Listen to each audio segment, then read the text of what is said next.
melakukan pengaduan terhadap Pak Ganjar Pranowo itu tidak terlepas dari upaya-upaya untuk menghambat.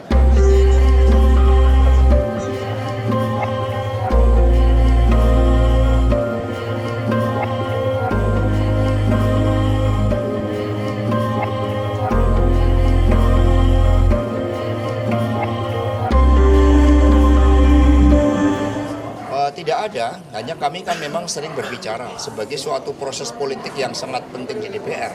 Kan juga harus dilihat, karena muncul juga banyak intimidasi.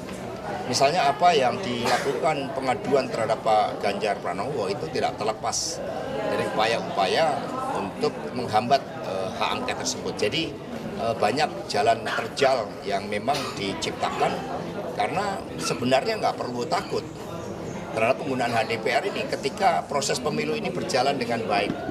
Ketika proses pemilu berjalan dengan jujur, sebenarnya nggak perlu takut terhadap penggunaan hak DPR RI ini. Berarti PDIP sudah ada angka pengusulnya berapa Pak? Soalnya PKB udah bilang 7 orang bakal jadi pengusul. Ya kami baru melakukan kajian-kajian, perumusan, pembuatan naskah akademik dan juga berbagai opsi-opsi. Kan cukup banyak opsi, ada opsi sidang di Mahkamah Konstitusi, ada opsi penggunaan hak di DPR RI, itu sedang dikaji oleh tim khusus. Mas, berarti soal laporan Ganjar ke KPK itu sebagai salah satu cara dugaan kecurangan pemilu itu masih berlanjut? Berbagai bentuk intimidasi memang dilakukan, termasuk terhadap calon-calon saksi yang akan bersidang di Mahkamah Konstitusi. Jadi instrumen hukum dipakai sebagai cara untuk melemahkan terhadap suara kebenaran yang muncul. Tetapi ini kan zaman digital, suara kebenaran sulit ditutupin. Apalagi setelah muncul ya berbagai upaya-upaya untuk mengungkapkan ya seperti tadi bagaimana melalui audit forensik Sirekap ternyata yang dilakukan oleh para pakar ternyata menemukan adanya algoritma tertentu, bahkan quick count itu pun di-intercept. Nah ini kan yang sangat bahaya di dalam demokrasi kita ke depan.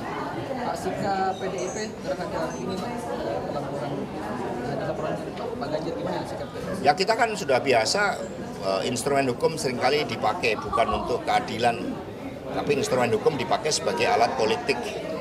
Jadi praktek politik yang sangat liberal ini yang kami sayangkan itu adalah ketika batasan-batasan campur tangan eksekutif yang seharusnya tidak bisa mengintervensi hukum, yang seharusnya tidak bisa intervensi lembaga seperti Mahkamah Konstitusi, ini kan terjadi.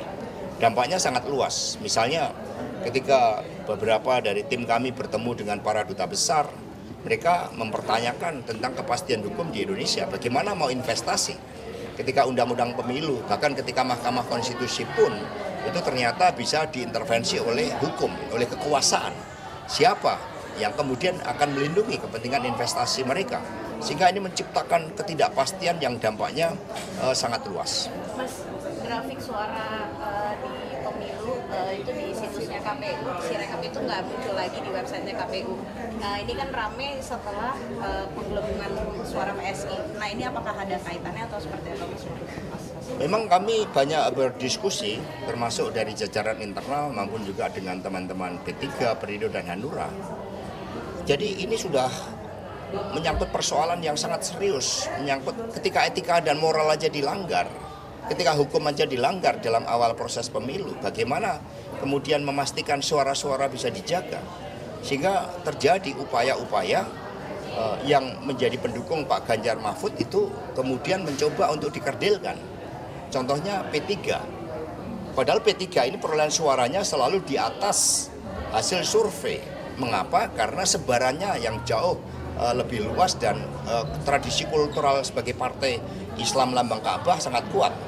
Sehingga muncul, jangan sampai ini dari Pak Jokowi ini karena kepentingan untuk mendorong PSI kemudian menghilangkan sejarah partai Ka'bah dalam tradisi politik kita. Ini yang sangat dikhawatirkan, maka stop kecurangan.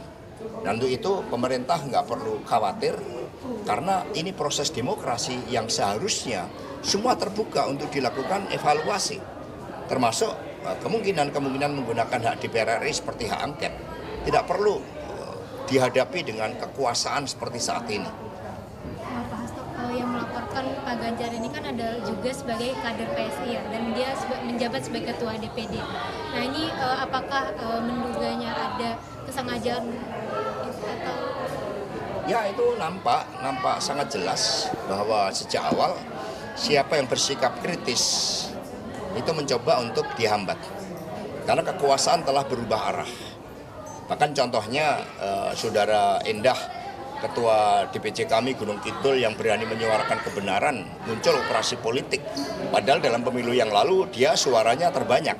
Lalu sekarang tidak terpilih. Jadi muncul berbagai operasi politik terhadap orang-orang yang kritis. Tetapi yang mendukung ada operasi penggelembungan suara. Sebagaimana ada dugaan penggelembungan suara yang dilakukan terhadap PSI.